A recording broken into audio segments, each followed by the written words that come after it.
안녕하세요. 정치, 사회, 지역 뒷담화 세상사 이야기를 하는 기획 토크쇼 시빈입니다. 오늘은 귀하고 묵직한 분들을 저희가 어렵게 모셨습니다. 제19대, 21대, 22대 나주 화순 국회의원을 지내시고 현재 상임위원장 중에서도 무게감 있는 행안위원장을 맡고 계신 신정훈 의원님을 소개합니다. 안녕하세요, 의원님. 네, 안녕하세요. 네. 또 오늘은 게스트가 한 분 더 계십니다. 지방 소멸을 고민하며 지역에서 열심히 활동 중이신 이규현 전남 도의원님을 함께 소개하겠습니다. 안녕하세요. 네, 안녕하세요, 의원님. 반갑습니다. 우리 신정훈 의원님은 시사 채널에서 요즘 자주 뵙는 것 같아요. 가끔 국정 주요 현안이 발생하고 있는데 그 현안을 담당하고 있는 행정안전위원회 위원장이라 네. 가끔 또 언론에 비치는 경우가 많이 있습니다. 네. 최근에 배드민턴 금메달리스트 안세영 선수 관련해서 네. 발빠르게 입장문을 냈다라는 좋은 평가를 주민분들께서 많이 해주시더라고요. 입장문 낸 이후에 피드백이 따로 있었나요? 이 안세영이 제기하고자 하는 이 문제를 국정 과정이라든가 어떤 정치권에서 좀 잘 케어를 해야 되겠다 이런 생각을 하고 있습니다. 젊은 세대들과 또 기존 기성 세대들 간의 대화의 문제이기도 하고요. 또 현장에서 코트에서 열심히 뛰는 선수와 보는 관객의 문제이기도 하고, 그래서 이게 당사자의 마음에 들어가 보지 않으면 쉽게 이해할 수 없겠다 이런 생각이 들었고요. 제가 입장문을 내게 된 계기는 네. 기성세대가 지금 현장에서 뛰는 아이들의 고통을 제대로 이해를 못하고 있는 거 아닌가. 그래서 여론이 굉장히 조금 안세영이 너무 좀 투정을 부린 거 아니냐 이런 식으로 흘러가길래 제가 안세영이 싸우자고 하는 것이 아닌데 마치 어른들은 그것을 그냥 회초리 몽둥이를 들고 달라드는 그런 격이어서 이 싸움을 중재하고 또 이 안세영의 그런 어떤 충정 어린 이야기가 제도권 내에서 좀 잘 받아줘야 되겠다 이런 생각을 가지고 글을 썼고요. 네. 협회와 대한체육회에 또 고충은 있더라고요. 그래도 현장에서 뛰면서 13살에 국가대표가 됐고 또 20살에 이 어엿한 올림픽 금메달리스트가 됐는데 그 과정에서 겪었던 이야기들을 정말 어른들이 좀 더 깊이 있게 좀 받아줘야 되겠다 생각했습니다. 아무튼 이건 제가 안세영의 편을 들려고 하는 게 아니고 대한민국의 체육 그리고 국가를 빛낸 그런 어떤 체육 선수들이 스포츠 선수들이 제대로 어떤 자기 기량을 발휘할 수 있는 체육계의 풍토를 좀 만드는데 조금이라도 좀 관심을 갖고 도와줘야 되겠다 이런 생각을 가지고 있습니다. 안세영 선수 입장에서는 굉장히 힘이 됐을 것 같아요. 행정안전위원장이라는 중책을 지금 맡고 계신데 네. 상임위 중에서도 굉장히 굵직한 자리다라는 이야기들이 많더라고요. 소감과 향후 각오가 좀 어떠신지. 네.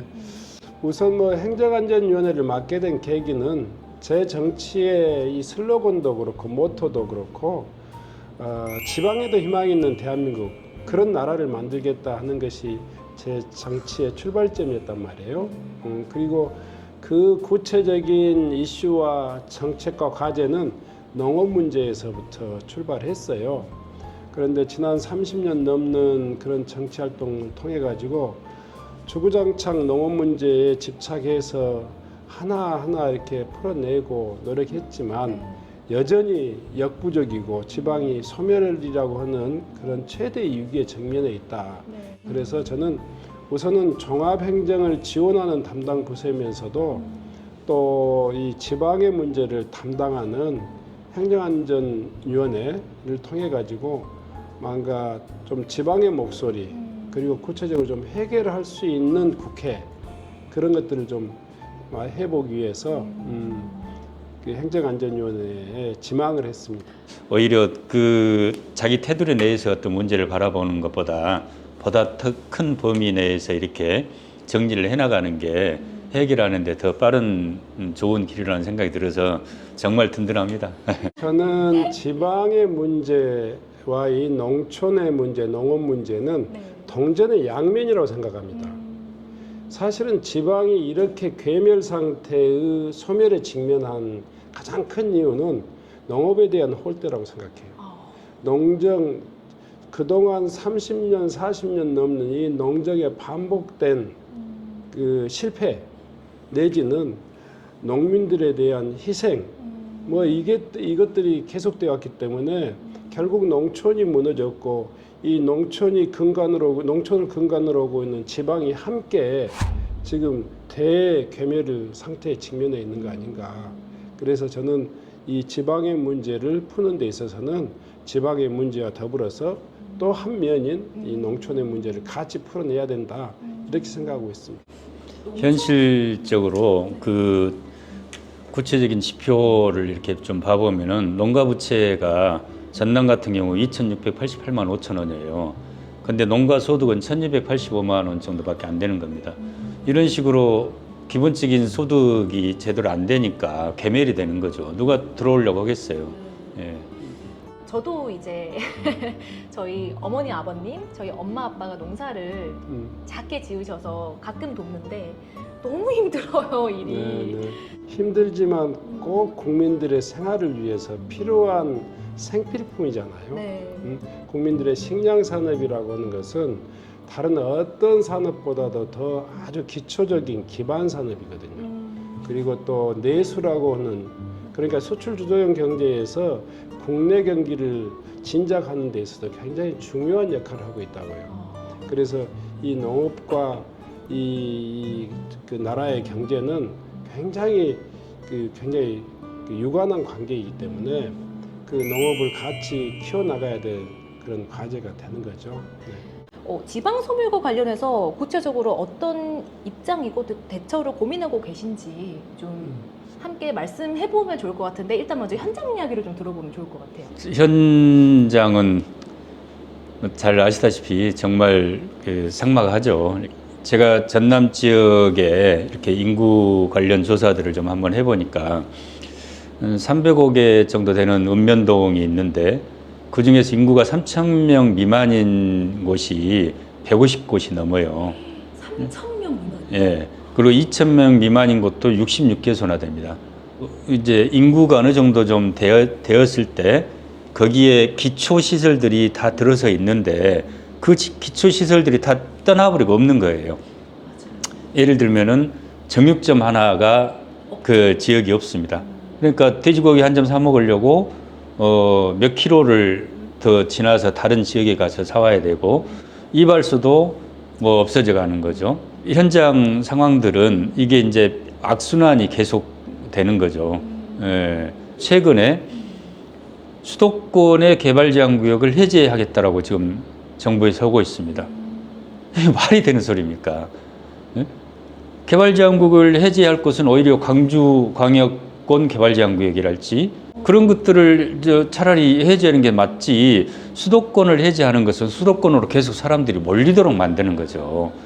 그럼 광주나 전남 지역 같은 경우는 개발 제한 구역으로 정해져 있나요? 정해져 있죠. 지금 나주, 장성, 화순, 담양 이렇게 광주 인근 지역이 개발 제한 구역으로 묶여 있어서 상당히 많은 면적들이 전혀 개발이 되지 못하고 보존이 이제 되고 있는 그런 상태인데 환경을 지키는 것과 연관된 문제겠네요. 물론 그렇습니다. 원래 이제 그런 것을 염두에 두고 이제 1970년대 초반에 개발 제한 구역이 지정이 되었는데 우리 이제 광주 네. 광역 도시를 지금 둘러싸고 있는 그 개발 제한 구역은 여전히 나주 시민, 화순 군민, 담양 군민들의 그 재산권을 또 침해하고 있고 그 지역 발전을 또 걸림돌이 되고 있는 거죠.